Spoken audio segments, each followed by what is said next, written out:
সুপ্রিয় ছাত্রছাত্রীবৃন্দ, সবাইকে আন্তরিক শুভেচ্ছা এবং অভিনন্দন। আমি অরুণ কুমার সরকার, প্রভাষক হিসাব বিজ্ঞান বিভাগ, সাতক্ষীরা সিটি কলেজ, সাতক্ষীরা। আজকে BBA honours fourth year management ডিপার্টমেন্টের ইনভেস্টমেন্ট ম্যানেজমেন্ট সাবজেক্টের চূড়ান্ত সাজেশন এবং পরীক্ষার প্রস্তুতিমূলক class. BBA honours fourth year management ডিপার্টমেন্টের জন্য ইনভেস্টমেন্ট ম্যানেজমেন্ট সাবজেক্টটা অত্যন্ত গুরুত্বপূর্ণ। খুব সহজে এই সাবজেক্টে এ প্লাস পাওয়ার কিছু টেকনিক এবং যারা এই সাবজেক্টে খুবই দুর্বল তাদের পাশ করার সহজ কিছু টিপস আজকের বিষয়ের মূল আলোচনার বিষয় থাকবে। শুরুতে আমরা এই সাবজেক্টের ডিটেলস সিলেবাসটা সম্পর্কে একটু জেনে নেব, তারপরে চূড়ান্ত সাজেশনের বিষয়গুলো নিয়ে আলোচনা করব। কোন কোন চ্যাপ্টার থেকে ম্যাথমেটিক্যাল টার্মস আসার সম্ভাবনা বেশি, কোন কোন অধ্যায়গুলো আমাদের জন্য সবচাইতে বেশি গুরুত্বপূর্ণ। প্রথমে আমরা জেনে নেব ইনভেস্টমেন্ট ম্যানেজমেন্ট সাবজেক্টের ডিটেলস অধ্যায়গুলো। BBA honours fourth year management ডিপার্টমেন্টের ইনভেস্টমেন্ট ম্যানেজমেন্ট সাবজেক্টের সিলেবাস অ্যানালাইসিস করলে এই সাবজেক্টে টোটাল চ্যাপ্টারের সংখ্যা আসে 9টা। চ্যাপ্টার 1 ইন্ট্রোডাকশন,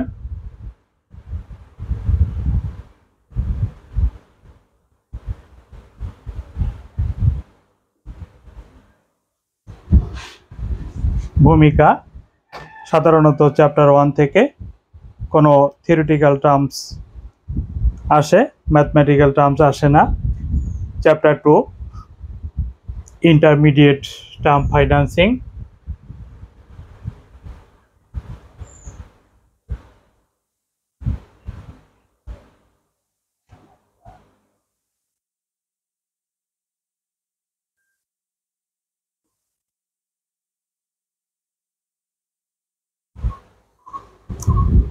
মধ্যমেয়াদী অর্থসংস্থান। Chapter 3 obtaining investment information.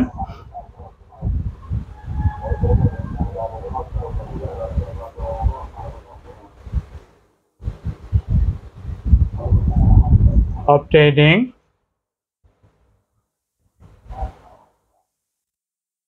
investment information.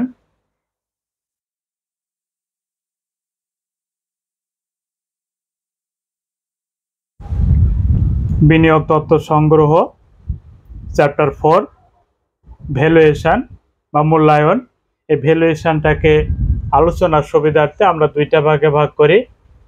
Chapter 4.1 bond valuation.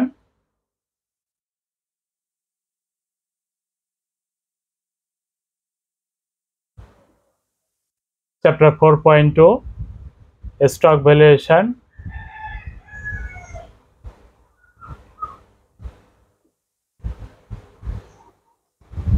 Bond মূল্যায়ন এবং স্টক মূল্যায়ন। স্টক আবার দুই প্রকার, valuation of common and preferred stock. Chapter 5 portfolio management.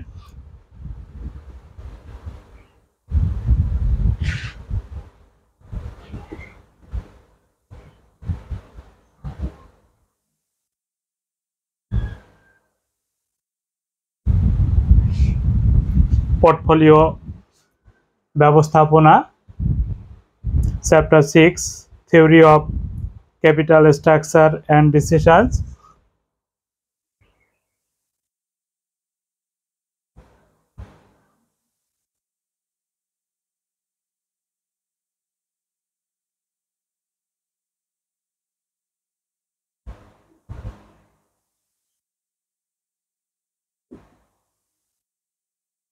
Theory of capital structure and decisions.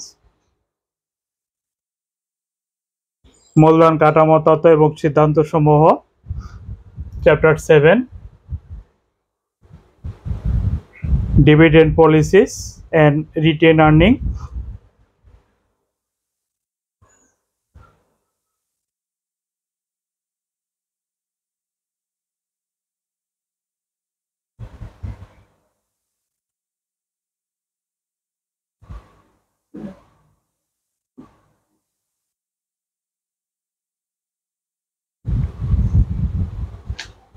লভ্যাংশ নীতি এবং সংরক্ষিত আয়। Chapter 8 long term financing.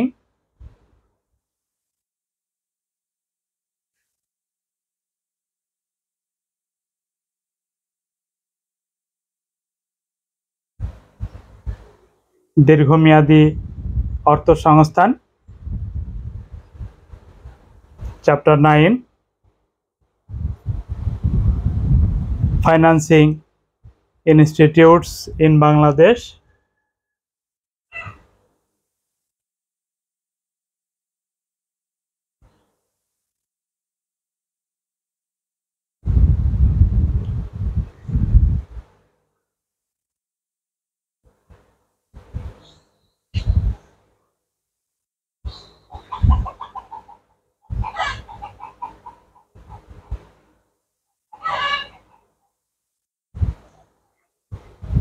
বাংলাদেশে আর্থিক প্রতিষ্ঠানসমূহ।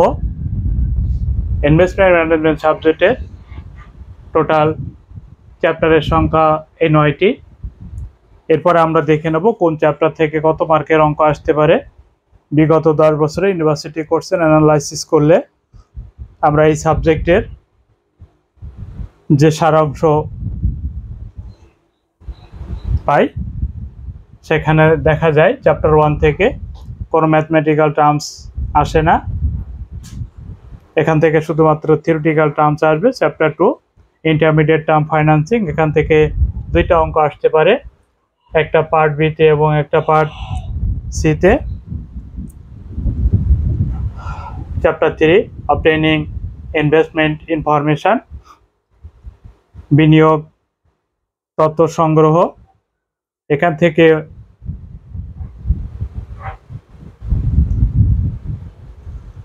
একটা অঙ্ক আসবে, সেটা পার্ট বিতে অথবা পার্ট সি, যে কোনো একটা পার্টে আসবে, তবে পার্ট সিতে আসার সম্ভাবনা সবচাইতে বেশি এবছর।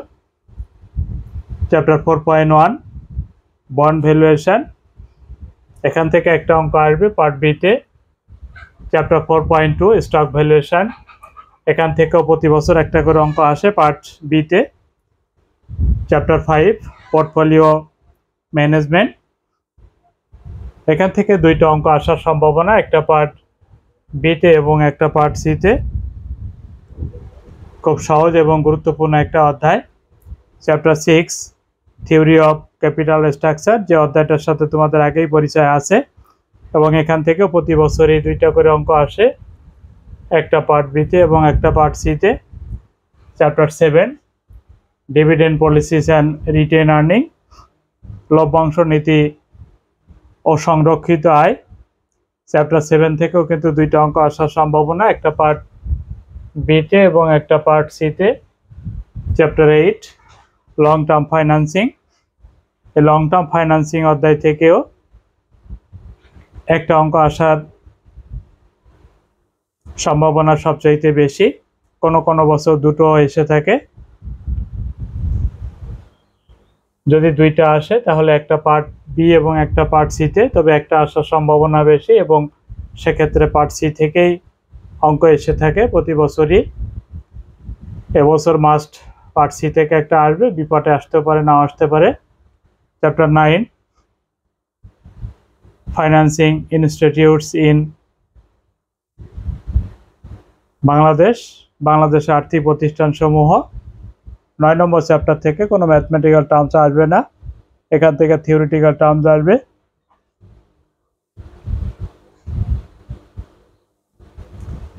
তাহলে আমরা টোটাল 9টা চ্যাপ্টারের মধ্যে চ্যাপ্টার 1 এবং চ্যাপ্টার 9 এই দুটো চ্যাপ্টার দেখেছি, কোনো অঙ্ক আসে না। তাহলে অবশিষ্ট যে 7টা অধ্যায়, এই 7টা অধ্যায় থেকেই অঙ্ক আসবে। স্বাভাবিকভাবে দেখা যায় এই সাবজেক্টে প্রতি বছরে কিন্তু 25 থেকে 30 মার্কের থিওরি আসতে পারে। এই জন্য যারা অঙ্কে দুর্বল তাদের জন্য পরামর্শ হলো অঙ্কের পাশাপাশি তারা থিওরিটিক্যাল টার্মসগুলো ভালোভাবে দেখতে পারে।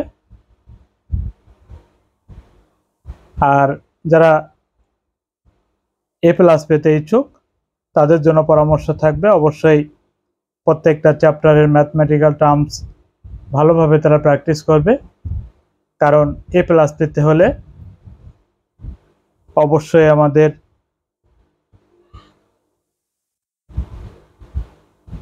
অঙ্কের প্রতি বেশি গুরুত্ব দিতে হবে, তাহলে আমরা এই সাবজেক্টে সহজে এ প্লাস পাবো। সবসময় মনে করে রাখবে যে আগের বছর যে নিয়মের অঙ্কগুলো এসে গেছে, এই বছর সেই নিয়মের অঙ্কগুলো আসার পসিবিলিটি কম কিছু কিছু অধ্যায়।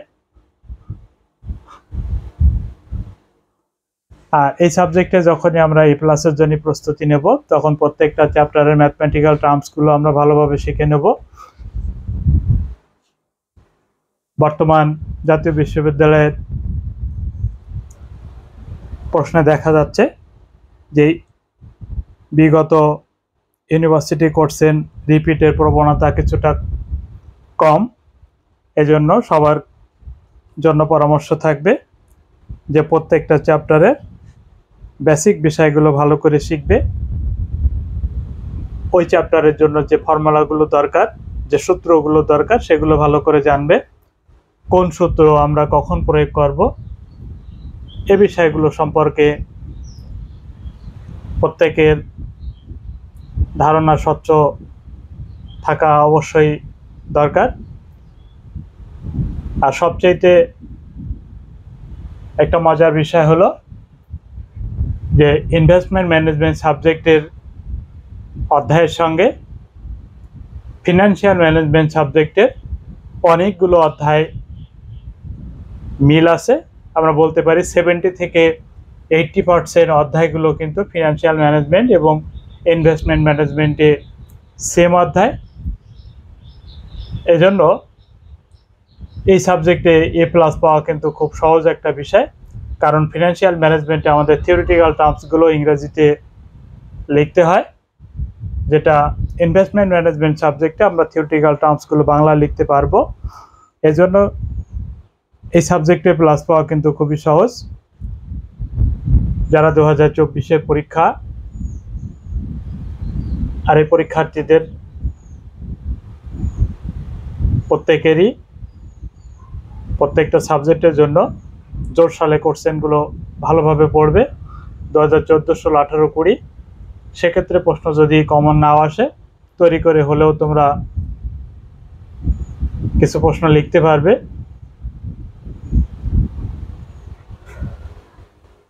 প্রশ্ন কমন আনকমন যাই আসুক না কেন, সবার উদ্দেশ্যে একটা কথা বলা থাকবে যে অবশ্যই 80 মার্কের আনসার সবাই লেখার চেষ্টা করবে, কারণ সাদা খাতা জমা না দিয়ে প্রশ্নের প্রাসঙ্গিকতা বজায় রেখে কিছু লিখলে অবশ্যই কিছু নাম্বার পাওয়ার সম্ভাবনা থাকবে, অর্থাৎ পাস করার সম্ভাবনা থাকবে। তো এরপরে আমরা দেখে নেব যে এই সাবজেক্টে যারা শুধুমাত্র পাস করতে ইচ্ছুক তাদের জন্য কোন কোন চ্যাপ্টারগুলো গুরুত্বপূর্ণ। যারা এই সাবজেক্টে শুধুমাত্র পাস করতে ইচ্ছুক তারা 4টে চ্যাপ্টার ভালোভাবে কমপ্লিট করবে। কোন 4টা চ্যাপ্টার পাস করার জন্য গুরুত্বপূর্ণ সেটা একটু আমরা দেখে নেব। পাস করার জন্য চ্যাপ্টার 2, চ্যাপ্টার 5, চ্যাপ্টার 6, চ্যাপ্টার 7, এই 4টে অধ্যায় যদি ভালোভাবে কমপ্লিট করা হয় তাহলে পাস তো কনফার্ম হবে, পাশাপাশি এ প্লাসেরও সম্ভাবনা থাকতে পারে যদি প্রশ্ন নিয়মের মধ্যে আসে। আশা করা যায় নিয়মের মধ্যে আসবে। আর যারা এ প্লাস পেতে ইচ্ছুক তারা সবগুলো ম্যাথই করবে। এ গ্রেড বা এ প্লাস পাওয়ার জন্য অল চ্যাপ্টার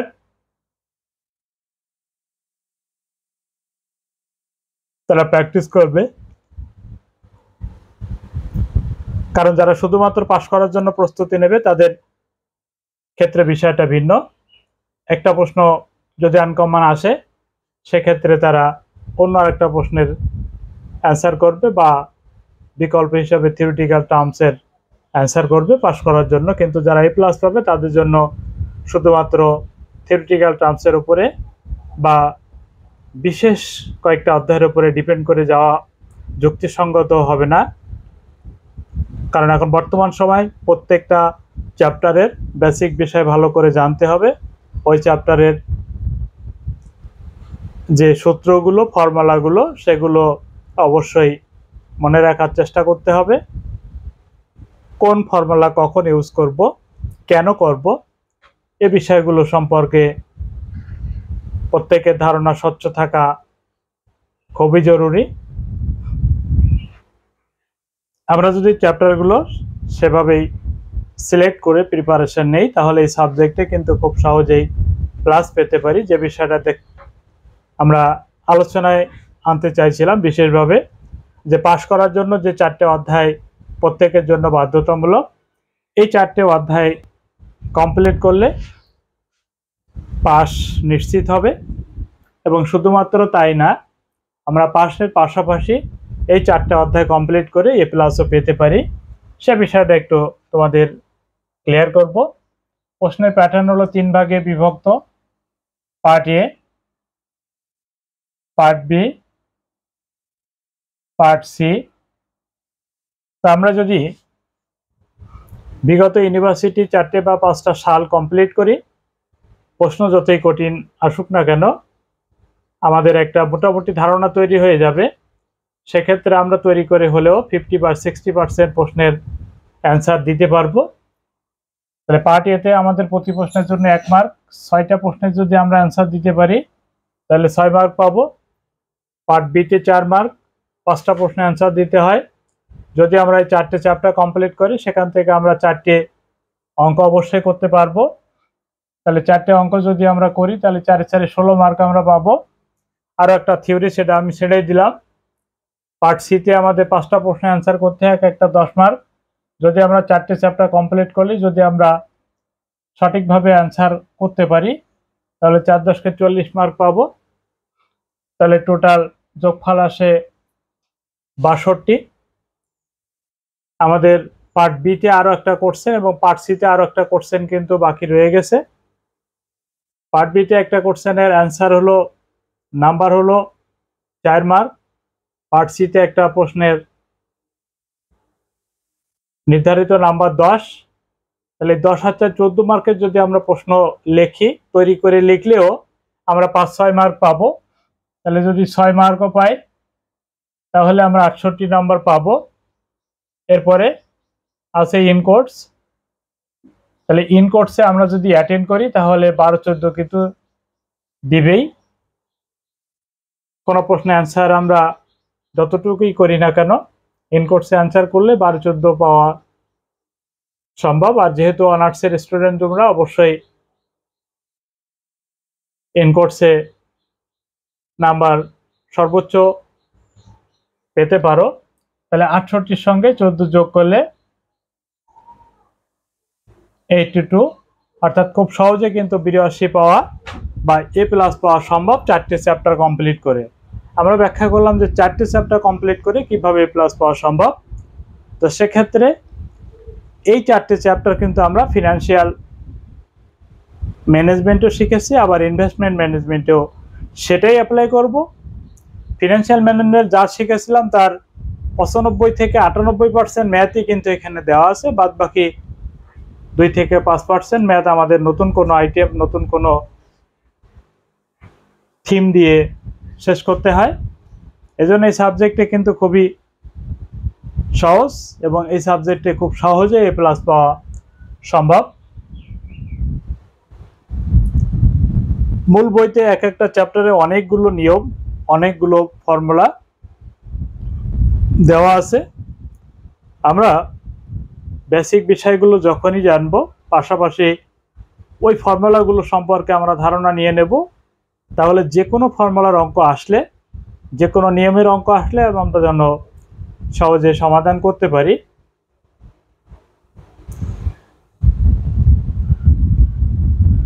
আর প্রত্যেকটা চ্যাপ্টারের বেসিকের বিষয়ের উপর আলাদা আলাদা ক্লাস দেওয়া আছে। ক্লাসগুলো তোমরা ভালোভাবে দেখবে, তাহলে এই সাবজেক্টে কোনো প্রবলেম থাকবে না। পাশাপাশি ম্যাথমেটিক্স সব সাবজেক্টের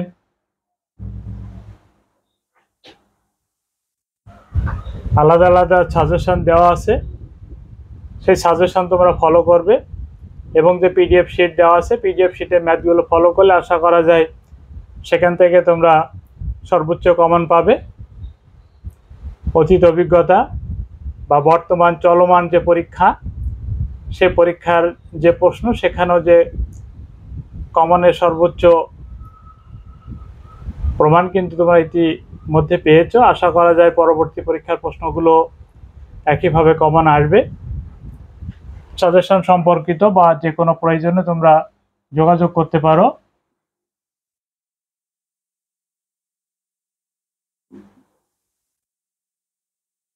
আমার হোয়াটসঅ্যাপ নাম্বারে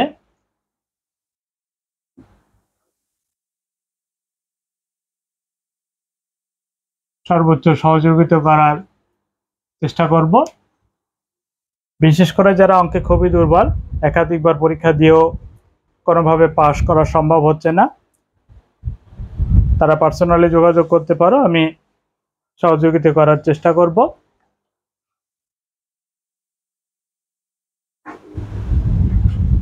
ইনভেস্টমেন্ট ম্যানেজমেন্ট সাবজেক্টে যদি আমরা এভাবে চ্যাপ্টারগুলো সঠিকভাবে সিলেক্ট করতে পারি এবং সে অনুযায়ী যদি আমরা প্রস্তুতি নিতে পারি, তাহলে এই সাবজেক্টে আমরা খুব সহজেই প্লাস পেয়ে যাব। এবং এই সাবজেক্টের পিডিএফ শিটে যে ম্যাথগুলো দেওয়া আছে, বিশেষ করে এই ম্যাথগুলো তোমরা কমপ্লিট করলে এর মধ্যেই কমন আসবে। তো আজকে এই পর্যন্ত, সবাই ভালো থাকো, সুস্থ থাকো। আগামী ক্লাসে আবারও দেখা হবে। ধন্যবাদ সবাইকে।